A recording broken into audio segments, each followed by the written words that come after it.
কয় নাম্বার? তাহলে 6 নাম্বার তাসবিহ কিভাবে আমরা পড়বো দেখেন, আমরা পড়ছি পেশের বামে ওয়াও সাকিন এক আলিফ টানতে হয়, পেশ যদি উল্টা হয় এক আলিফ টানতে হয়, জেরের বামে ইয়া সাকিন এক আলিফ টানতে হয়, জের যদি খাড়া হয় এক আলিফ, জবরের বামে খালি আলিফ, জবর যদি খাড়া হয়। আর এখানে পড়া হলো এরকম যে দুই জবরে আমরা যদি দম ফেলাই, দুই জবরে যদি কি ফেলাই, তাহলে মনে মনে এক জবর বাদ দিতে হবে, থাকে কয় জবর? এক জবর। তাহলে আমরা এখানে পড়ছি জবরের বামে খালি আলিফ এক আলিফ টানতে হয়, এক লেখা সেখানে এক আলিফ টানতে হবে সেখানে, তাহলে এখানে জবরের বামে খালি আলিফ আছে, তাহলে কয় আলিফ টানবো? এক আলিফ। আচ্ছা আমরা এখন পড়ি, বলেন মা, দুই জবরে দম ফেলিলে এক আলিফ টানতে হয়, দুই জবরে দম ফেলিলে এক লেখা যেখানে এক আলিফ টানতে হবে সেখানে, গোল চিহ্ন ওয়াকফে তা এইখানে দম ফেলানো যাবে। আবার বলেন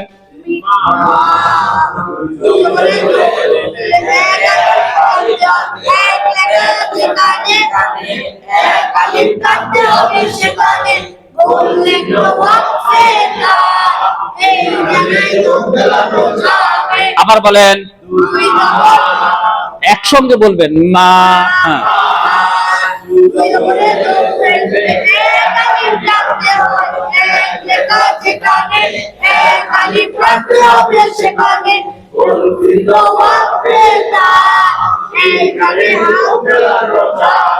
আবার বলেন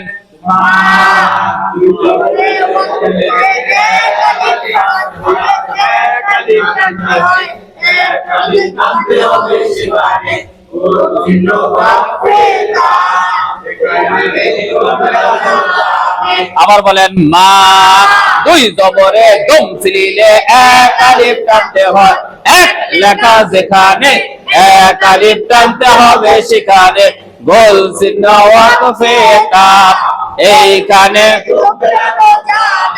মা কয় আলিফ টান, কয় গিয়ারে টানবো?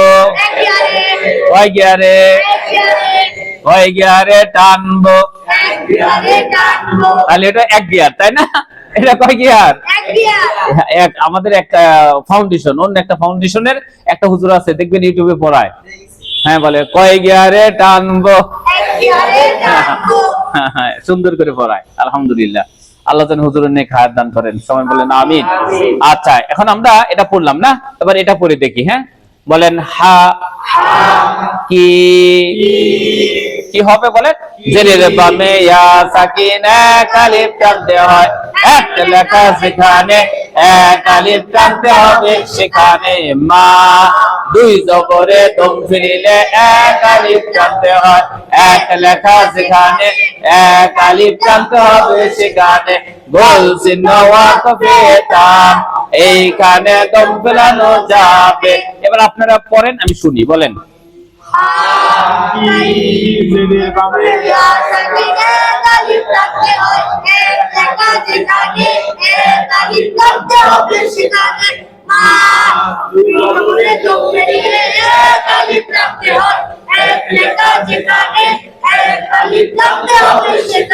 হ্যাঁ সবুজ, হ্যাঁ হ্যাঁ সবুজ বলো তো এটা। হ্যাঁ থামেন, এক আলিফ টানতে হয়, এক লেখা যেখানে এক আলিফ টানতে হবে সেখানে, মা, দুই জবরে দম ফেলিলে এক আলিফ টানতে হয়, এক আলিফ, এক লেখা যেখানে এক আলিফ টানতে হবে সেখানে, গোল চিহ্ন ওয়াকফে তা এইখানে দম ফেলানো যাবে। মাশাআল্লাহ মাশাআল্লাহ। কে বলে যে বয়সকালে কোরআন শেখা যায় না? 100%। আল্লাহ বলেন ওয়ালাকাদ ইয়াসসারনাল কোরআন, আল্লাহ বলেন আমার কোরআন সহজ, আর আমরা বলি কঠিন। কঠিন কিচ্ছু না, আল্লাহর কোরআন অত্যন্ত সহজ, যদি আমরা একটু মেহনত করি, চেষ্টা করি, ঠিক কিনা? আচ্ছা এই যে আমরা পড়লাম, এই যে পেছনে যেগুলো পড়ে আসলাম, এগুলো আমরা মনে করছি কতই না কঠিন, এখন যখন হুজুর পড়াইলেন আর আমরা পড়লাম, আমাদের জন্য সহজ হয়ে গেল, তাই না? তো ইনশাআল্লাহ এভাবে সহজ হবে যদি আমরা একটু চেষ্টা করি। ইনশাআল্লাহ আমরা এখন পুরাপুরি এবার উচ্চারণ করি, বলেন মা হাকিমা, হাকিমা, হাকিমা। বলেন তো কেমনে বললাম?